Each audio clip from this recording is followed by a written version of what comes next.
Hello again. Thanks for tuning in. I didn't expect to be back so soon, but this will be a continuation of my previous video. Was it from yesterday or was it 2 days ago? Time is funny sometimes. Ha ha ha. Um, that's terrible.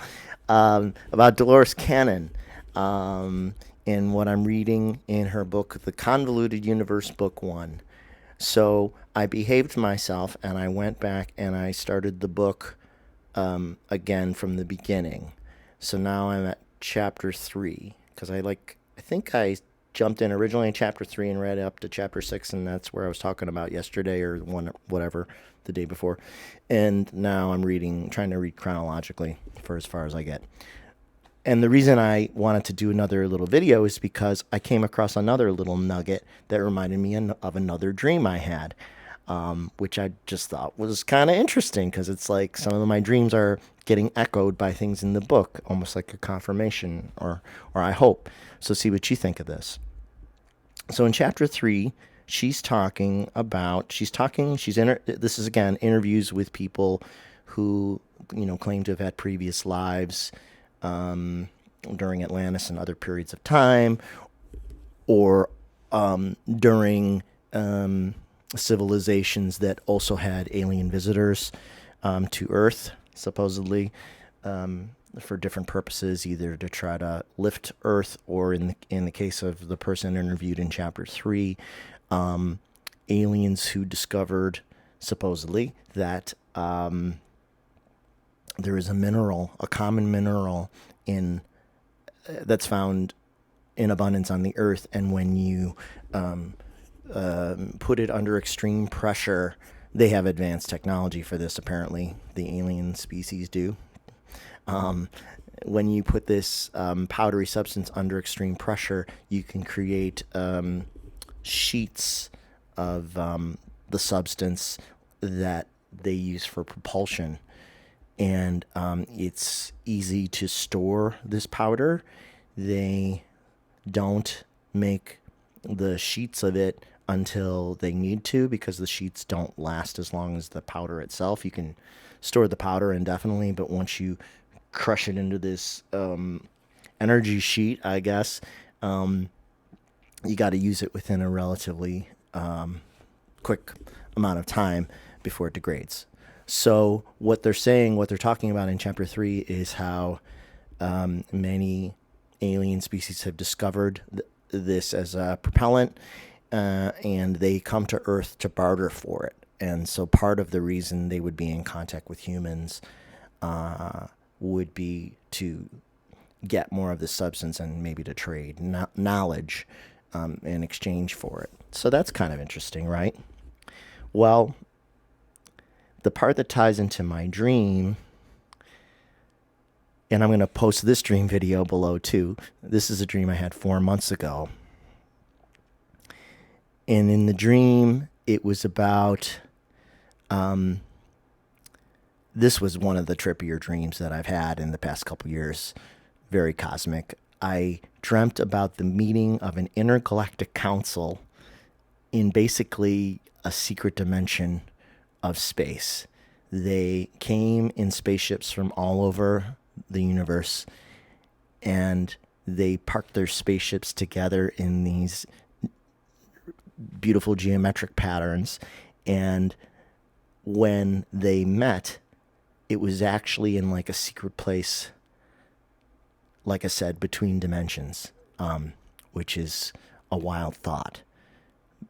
And this is a way, I suppose, of keeping their activities secret from those who might not be as much of the light, so to speak. And the purpose in my dream of these 50 or so beings getting together was to celebrate, I think it was both their creation, or contribution to the creation of the birth of a Christ child, a female Christ child, who I think was meant to come to Earth and take on a role as a high level light worker, if you will. That's the quick summary of it, but you can watch the video for yourself. And this rang a couple bells for me because when I was a guest on Kim Carey's show a couple weekends ago, and we were talking a little bit about the strangeness of my dreams, one of the things that she said, that her impression of what was going on in my dreams was that I think the phrase that she used was skipping dimensions. And that's such an interesting way of putting it, because there's kind of two meanings that come to my mind. One is that I'm skipping through dimensions like I'm skipping through a field of tulips. Like I'm, you know, I'm wandering my way through dimensions. Okay? I'm perusing dimensions. And I've had other dreams.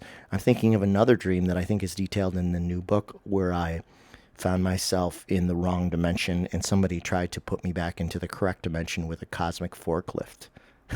And I slipped between dimensions, and like I was coming through the ceiling of a hallway or something. It was really strange and funny. Very amusing. These dreams are often very amusing as they are bewildering. And so there's the one meaning of skipping through dimensions, which is like trotting through dimensions. So perhaps I have this ability, or many, or let me rephrase that. I think a lot of people have this ability, but perhaps the difference might be that I remember the dreams more vividly than other people do. And this is some form of astral travel where I'm actually going to these other places. And maybe some of them are kind of secret, which is kind of cool. It would be nice to think that you could be included in the secret places if they trusted you enough with the knowledge. And then hopefully if I share it with other people and you find it interesting, then if it resonates with you, then maybe, you'll have your own discoveries of this stuff too. Or at least know that it is possible, even if it's not for you at this point in time. Not that it ever has to be for you if you're not interested, or if it doesn't speak to you, because like there are so many different aspects of spirituality, and not all of them call to me, or ones that didn't used to call to me now call to me more than they did before, and other aspects less so. So you kind of follow your interests. It's a wide field. But then the second really definition of skipping is where you're actually like skipping over. So what if what Kim meant was more like when I'm jumping over dimensions, if you will, to get to the secret place, like where these intergalactic beings, these and they were it seemed to be to me that most of them were advanced and like highly evolved spiritually, and like they were altruistic, benevolent, kind, loving beings who wanted to see improvements. And when they were celebrating the creation of this Christ child, and they were kind of like introducing her to her mission, they also knew that her life would be hard, because it would be a great challenge to go wherever she was being sent, perhaps Earth, to try to bring light to a lot of dark aspects of Earth. So there's that. So that's the kind of summary of the dream. And like I said, I'll put it below. But then in the Dolores book, in chapter 3, actually, I have Kindle on my phone, so I can look this up. I hope I can. Please open properly. Okay, so, yeah. So in Dolores' book in chapter 3, like I said, she's talking about an intergalactic council. I can't believe those words are coming out of my mouth. It sounds so foofy.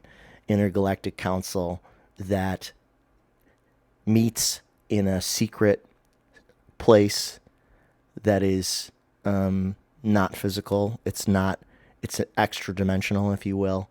And they meet and they decide who's allowed to come to Earth to barter for this powder, which can be made into a propellant. Okay? So, excuse me. So they're saying that some pacts have been made over time to trade for this powder, and Dolores asks the person she's interviewing under hypnosis regression therapy, is it one group that has learned, like one group of aliens that has learned to use this element as a power source? And the answer from the interviewee is no. There are many who know of it and they visit from time to time. However, they are controlled by a council. There are representatives from each place who sit on the council, just like on my dream, and they make the decisions who may visit and what they may give and take from the earth. It is all decided beforehand before any contact is made. No one may come without permission from this council. Okay. Then Dolores says, I have heard of this council before, and I have always been curious about where it is located. Do you have that information? And the answer is this council is located in a place that is inaccessible to anyone but a council member. And they must be a being in high respect with their peers. No one knows exactly where it is. Then Dolores asks, but is it a physical place? The answer is no, it is not a physical place. It is on another plane, another dimension, or outside of all dimensions, or it is on another plane, and it is only accessible by those who are evolved enough to go there. And then the council gives permission to come and get this material and to trade knowledge with the Earthlings. Answer, that is correct. And then it goes on from there. But just to have sort of an echo of my dream of this idea of an intergalactic council that comes from all over the universe to meet in a secret pocket or dimension of space that isn't really even a physical space, and was just like the dream. And in the dream,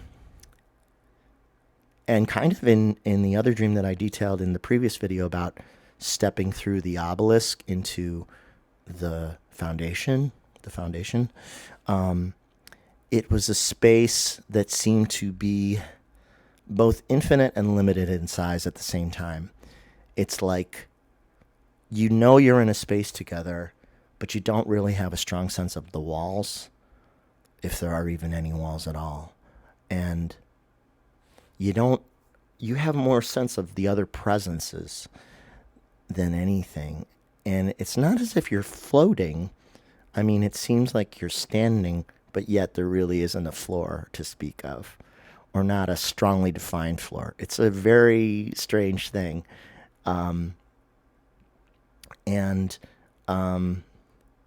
But in my dream about the secret little pocket dimension, I mentioned how the people there were laughing and playing games and singing and like celebrating this event, this creation of this high energy being, the birth of this high energy being who was being initiated for her mission. It reminds me of a few other things that I read in the Dolores book maybe a few days ago, where she was talking about, this is a whole different section of the book, but she's talking about a person who lived in the Middle Ages and was of like a high vibration and became a teacher to other beings of light from other places. And the same thing happened. This person originated on Earth and was looking for their prodigy, for their pupil, to pass on the knowledge that they had received from an elder before them, all verbally. And they wandered the earth looking for this person and never found them until they were very old. And the way that they found them was that this person, this Middle Ages person, was transported by interstellar means to a pocket of space to meet with these highly evolved beings to teach them about Earth, because their mission was going to be to come back and try to help Earth. And the person, I think the name used in the book is Bartholomew. Bartholomew travels in a kind of spaceship that is really just a big ball with windows, with glass windows. And